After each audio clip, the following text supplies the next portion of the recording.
रमेश की प्रस्तुति।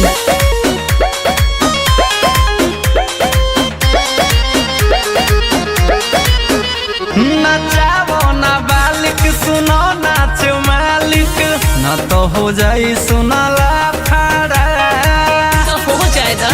ए सुनो तारू नचावो ना बालिक सुनो नाच मालिक न तो हो जाई सुनला फाड़ा ना हमरा ढोढ़ी के नीचे बावे हाँ बड़ा तुके रखे पावन गाज घरा हमरा ढोढ़ी के नीचे बावे हाँ बड़ा तुके रखे पावन गाज घरा।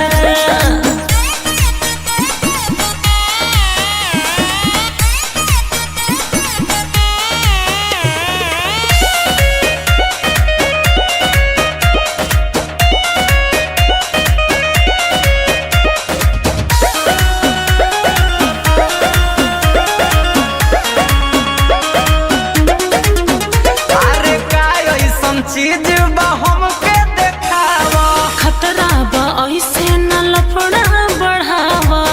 काहे हो ये हो काय ऐसन चीज बा हमके देखावा खतरा बा ऐसे न लफड़ा बढ़ावा।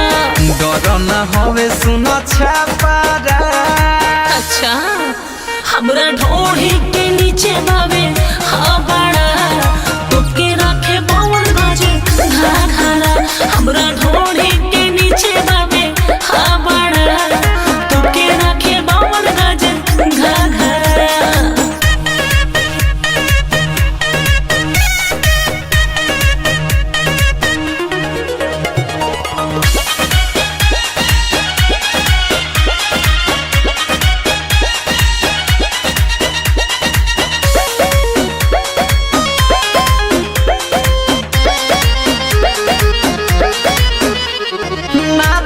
हिला के कोमरे आवे ना जोश हो जोगिंदर ज्वाला ना हो खनद होश हो। अरे मोद होश ना तो का होई हो ए हो नाचो हिला के कोमरे आवे ना जोश हो जोगिंदर ज्वाला ना हो खनद होश हो।